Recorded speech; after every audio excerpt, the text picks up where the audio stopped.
Welcome back to our coverage of today's mayoral inauguration. This is a live look inside the Credit Union One Arena on the UIC campus. See the crowd filtering in.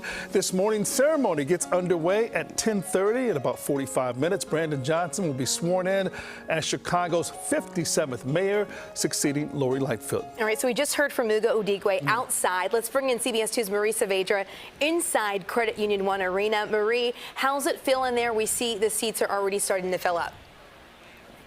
They are. Good morning, Ryan and Audrina. We are here squished up with some of our best, closest media friends on the riser as we prepare to watch today's ceremony. And I have to say, there's a lot of good energy in the room, a lot of excitement. It almost feels like a college graduation, but maybe that's because we are on the campus of the University of Illinois, Chicago. Many people filling in this morning, a lot of hopeful faces as they prepare to watch several people be sworn in as leaders of the city of Chicago. Not only Mayor-elect Brandon Johnson, but we'll also be seeing the swearing in of City Clerk Ana Valencia. The aldermen, the 50 aldermen starting their terms will be, or continuing their terms, will all be sworn in for this next term today.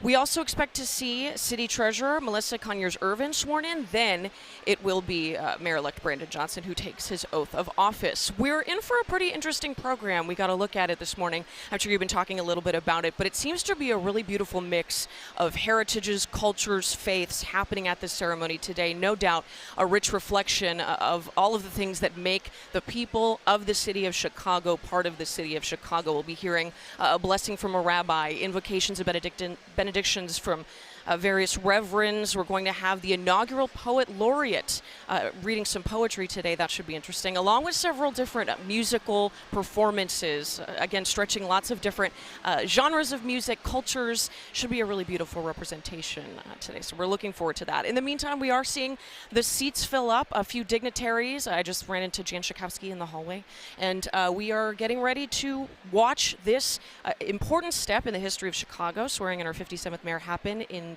the next hour. Looking forward to it. We'll send it back to you both for now. All right, Marie, thanks so much. We'll be checking back in with you. But right now, we want to bring in two political experts with an insider's view on today's historic events. Yeah, I feel like we went from election day now to inauguration day. Two back election with days. Two familiar few election days. We have got 5th Ward Alderwoman Leslie Hairston still in her seat for the next few hours, and former chairman of the Illinois Republican Party, Pat Brady. Thank you both for being back with us here on CBS. All right, so today's the day. One thing that's on my mind, I wanted you both to weigh in on this. Top priorities for Johnson as he takes this seat. I mean, is it public safety as we head into the summer? Is it finding the first police superintendent? Leslie, let's start with you. Well, I think public safety has got to be it. You know, that's something that we all are worried about. That is something, as the weather gets warmer, that we want to be able to move about. So I think that's going to be number one. The other thing is I think we're going to have to really put some effort toward immigration and what is happening and how we shore all of that up for the city and for the residents. Yeah, that's a really good point. As we see neighborhoods all over the city step up and say, hey, you guys need to do something about this. We don't want temporary facilities opening. And what about us who are already here? Yeah. If you're bringing people in, do you have a follow-up to that? Alderwoman, I got to call. She's got about 2 more hours. Still, it's still a spot. I said, would you like me to call you retired? I know. I said, Leslie, I go, oh, I feel bad. Tick-tock. I agree completely, but another important component of what he's going to have to do today is build that coalition and get done what he wants to get done. You know better than anybody, this is going to be herding cats with this city council because it's not like the old one. It's really coalition government, so he's going to have to reach out to folks. I think that we're going to see some of that. I want to hear what he has to say in his speech, in his address today. I think that is going to be key. As for those of us that are on the outside looking in, what the message is going to be to not just unify the council, but to unify the city. And to follow up on that, what did you hear from Brandon Johnson as he transitioned from really not necessarily a political outsider? He was a Cook County commissioner. He had come up through the ranks with CTU, but he was a long shot at best to even make it past the runoff, but to win the election, to unseat a sitting mayor in Lori Lightfoot. But now he's no longer campaigning, he's governing. Have you noticed a difference in his tone and tenor now that he transitions to the 5th floor of City Hall that you know you have to lead? He transitions at noon today. Okay, that's what but, you know, I think one of the things, this is the second time the city has seen a relatively unknown candidate become mayor. So I think that people will be listening to the mayor because that are what the citizens are looking for. They're looking for a different kind of voice. They want to change, right? And he's a very, whether you voted for him or not, he's a very talented politician and a very talented public speaker. He's got the tools to unify people. But I agree, that's the first thing he's got to do. This was not a mandate kind of election. He won by 3 percentage points or so. So he's got to get everybody on board or he won't be successful. He knows that. You talked about his message and what we're going to hear today. One of the things that I've noticed in interviews, especially with our political investigator, Dana Kozlov, is there's very few details in a lot of what he talks about. We haven't heard a lot of that. But now is the day that we might hear. What do you guys expect? I think this is fast moving, and anybody to address the situations that are going on in the city of Chicago now, it takes quite a few experts. And so I think that's one of the things that we're going to see more of, or at least I hope to see more of, more details.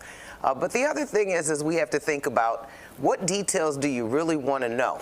Because you're not going to give your opponent the playbook. And so when you're talking about public safety, there might be some things, but I'm looking forward to, more detail. But I think this is a work in progress.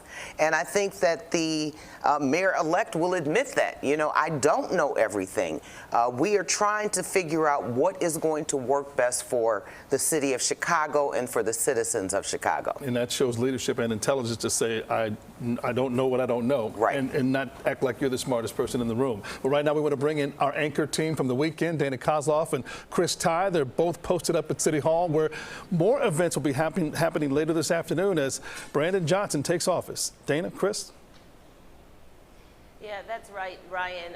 2 o'clock this afternoon, there'll be an open house here. The public can come and meet the new mayor, but up until then, it is definitely a day of transition here. Some of Mayor Lori Lightfoot's employees officially calling it quits here at noon today, for example. Quiet right now, but a lot of change about to happen here over the next few hours. Yeah, a lot of the mechanics are occurring as we speak. It was about 5 weeks ago, Brandon Johnson came to meet with Mayor Lightfoot up on the 5th floor, 2 days after securing his victory, and he talked about the emotional swell that kind of came over him walking into the threshold of that office, thinking about his family, thinking about the historical context of this transition, which is a reality today. So as we heard our team in the studio talking about, there's the mechanics of today, filling those positions, making the transition smooth. But for the individual himself, for Brandon Johnson, as he has indicated, a very emotional window of time. Right, and of course, this is a day to celebrate the transition, celebrate his inauguration, especially for all of his supporters.